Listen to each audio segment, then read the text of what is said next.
We're not doing very well today on stuff that I can actually use on YouTube, which is very sad. Um, but today we're gonna look at the Super Mario Brothers movie. We've got a video on it. We're gonna sit down. We're gonna check it out. We're gonna watch it together. We'll give our thoughts and see what we think.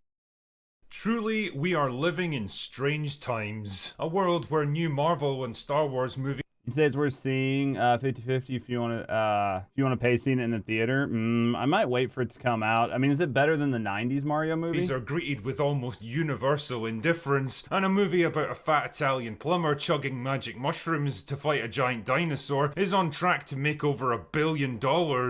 And you know what? I love It's a million times better. Is Donkey Kong in it? it. I mean, when it comes to making their transition to the big screen, Mario and Luigi have had a bit of a rocky history. 9-year-old me sat through the Bob Hoskins and Dennis Hopper movie way back in 1993, completely and utterly baffled at what I was seeing.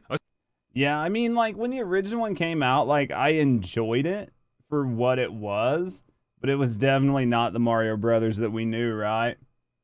Has a lot of references to Nintendo A stuff. situation that remains unchanged to this very day. The film was such a nightmarish disaster that it basically soured Nintendo on the idea of big screen adaptations for the better part of 30 years. I think that, and you guys help me out. So the original Mario movie came out in 93.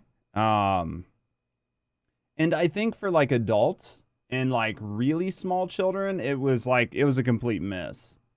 But I think for people in that like maybe 5 to 10-year-old age bracket, there was like enough there to be familiar with to where you didn't think it was absolutely terrible. It was just fucking weird, but weird in a good way because kids don't really mind weird.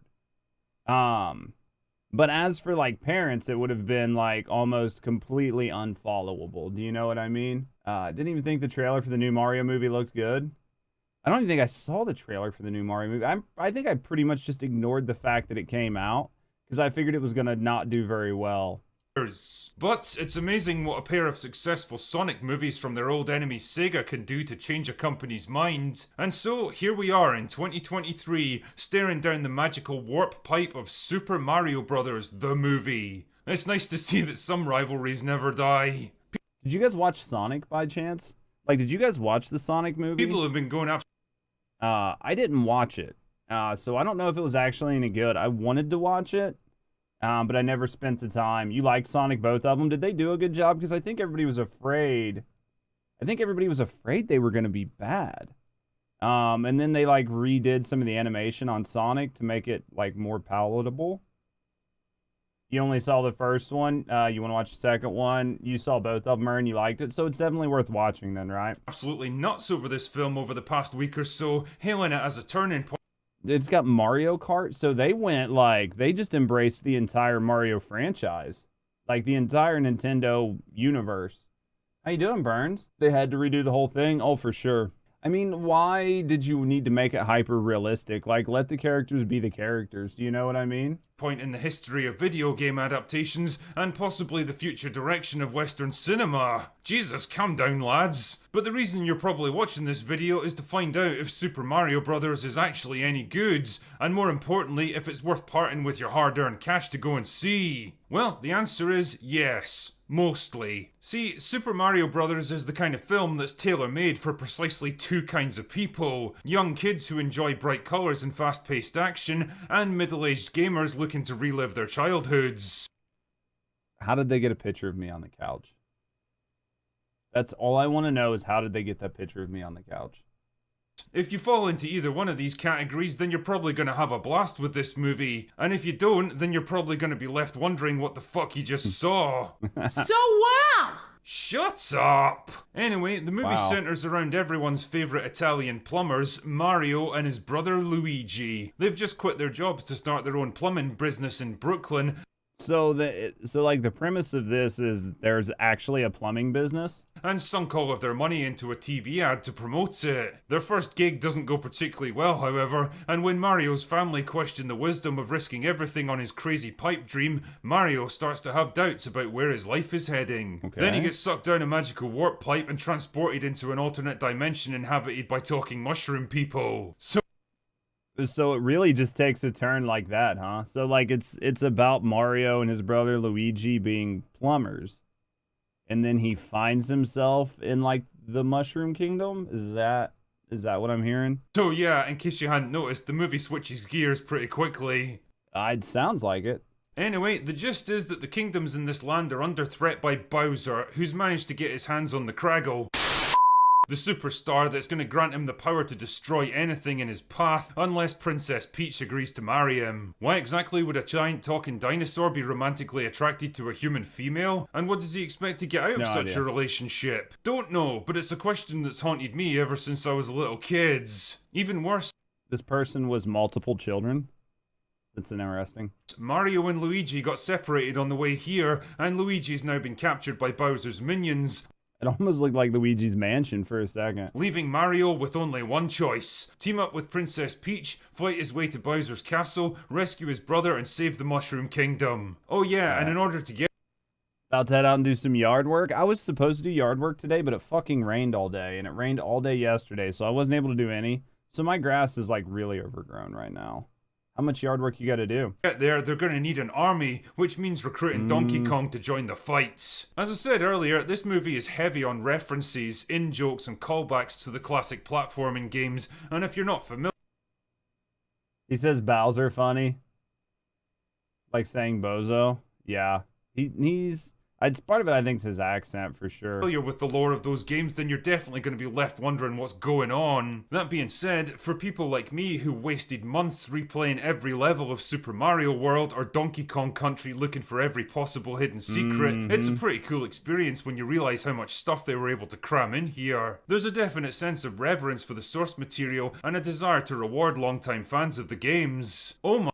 That's a good thing, though, honestly. Like, if you're going to do something like a Mario movie, I think part of the best way to do it, right, would be to, like, in all of the little areas on your screen, just to put, like, tons of different throwbacks.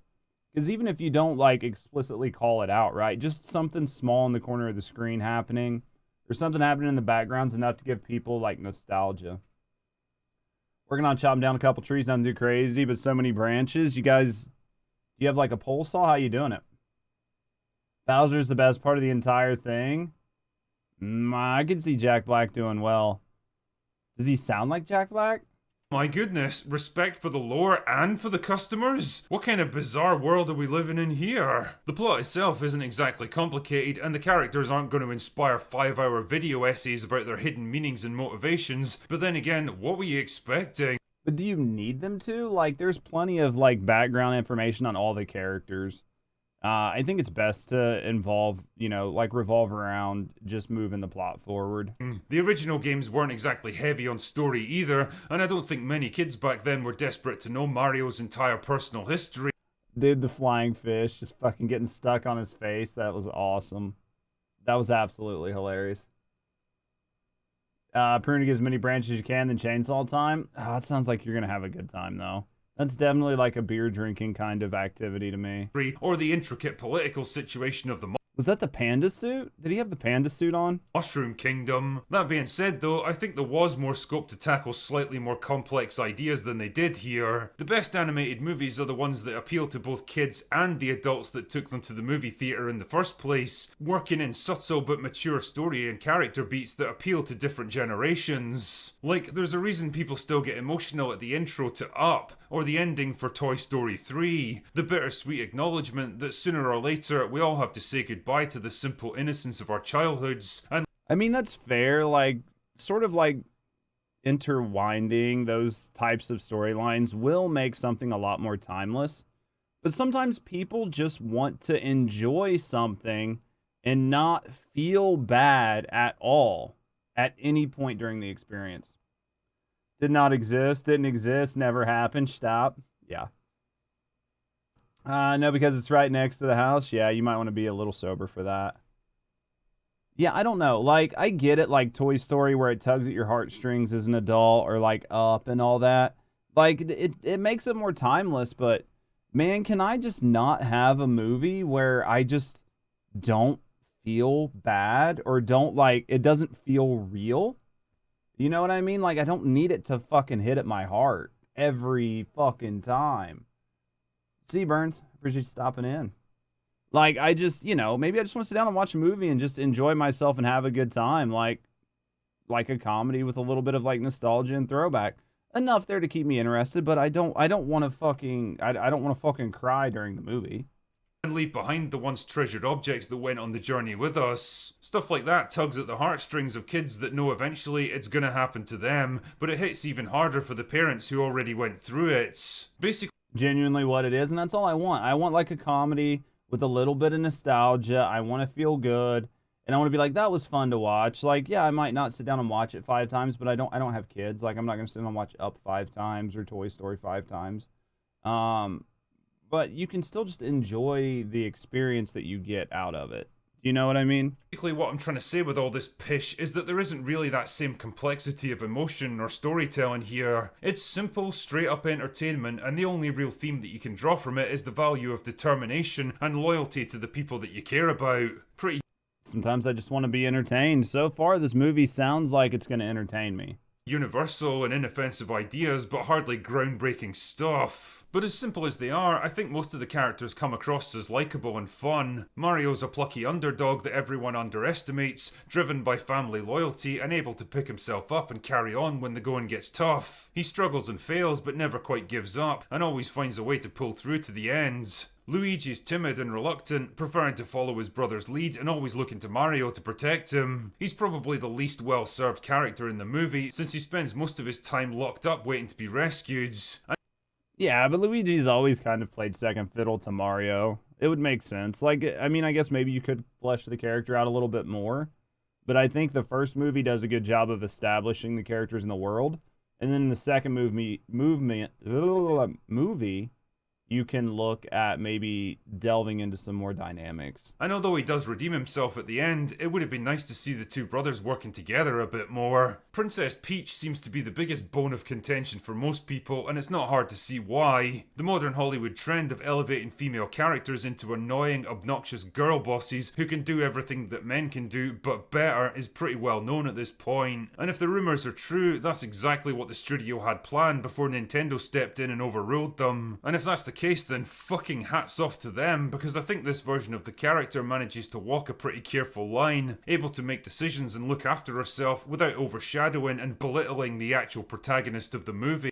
Well, I mean, the point was, in the old Mario games was that Peach needed to be saved by Mario, and if you make her like an overly strong or an overtly strong character, then why does she need a fucking plumber from Brooklyn to come save her? Do you know what I mean? Yeah, there's one or two little occasions when she's a bit too good at everything she does, and I noticed that the finale carefully adheres to the golden rule of modern writing that a woman. Peach is incredible in this. She is a protagonist of the movie. It's very much a throwback to Super Mario 2. Interesting. Well, because Super Mario 2 wasn't actually a Mario Brothers game, right? I'm curious to see how they do it. I don't want to throw shade or say that she's like a Mary Sue or something like that without actually seeing it. I just feel like it definitely needs to make sense. But if it makes sense, then it works. You know what I mean? Can never be directly rescued by a man, but whatever. The point I'm making is that while she gets to do more than just scream at Mario, help me, it makes sense in your opinion, then I'll definitely have to check it out. she's a perfectly likable and charming character all by herself. Yeah, because even like the skirt fly right there, that's like a direct sort of like reference to Mario 2, right? Ultimately, for all its simplicity and lack of narrative depth, Super Mario Bros. Comes across as the perfect palate cleanser for audiences worn down by divisive, preachy, and mean-spirited animated movies from the Does Luigi jump extra high like he does in Mario 2? not-so-Magic Kingdom, or tedious and played-out superhero flicks in the twilight of their genre. And for all I joked about it at the start of this review, the box office numbers speak for themselves. We could just be witnessing a real shift in Hollywood and the kind of films that they make going forwards. Well, I think I do think that there's like this trend right now where it seems like whether it's movies or whether it's video games or whether it's products, it seems like the people that review things for a living just tend to be very disconnected from what actual people are enjoying. They either think that things, whatever they are, need to be more one or the other. And then when reviews come out, reviews are often hypercritical and almost political in their views on why they don't think games or products or movies are going to work. And then what ends up happening is like the general public gets a hold of something and goes, well, I mean, you say it shouldn't work, but it fucking works awesome. And then it just kind of like blows out the water. And that's one thing that I've been sort of seeing a lot lately, especially with video games. And it's hopefully we can get a correction on like reviewers and companies that are like directly involved in like sending consumers information and sort of get that to correct back to be more in line with consumers. But we'll have to wait and see over time. I don't see it being that way anytime soon, though. I think that's why a lot of people enjoy like small time content creators and stuff like that, because you can kind of get a real feel for how something is, and there's not really a lot of like politics or like commercialization behind it. It's just somebody going, hey, I play a lot of video games, or like a YouTube reviewer that's like, man, I just review a lot of shit. I just watch a lot of movies. And I think that this was good, even if Rotten Tomatoes says it's bad. And people are starting to trust those types of reviewers a lot more because they know that person, they know that type of content that person enjoys, and it's more in line with them, and they don't really watch or take into consideration larger reviews anymore. The era of the comic book movie is coming to an end, and after decades of false starts and misfires, the age of the video game adaptation might just be upon us. And quite frankly, I'm more than ready for it. Anyway, that's all I've got for today. Go away now. Truly... I mean, I don't know. It looks good. I'll have to wait. Like, I obviously I won't probably go see it in theaters. Not because I wouldn't watch it, but because I don't think my wife would want to go out and sit in a theater to watch it. Post-COVID, she doesn't really like to do that kind of stuff anymore. But there's definitely a lot of information in there. I'm going to have to say I'm going to have to see the movie. But let me know what you guys think down in the comments. Have you seen it? Did you enjoy it? Without spoiling it, you know, what was your favorite part? Sort of the beginning, middle, or end? Let me know. And as always, have a great day.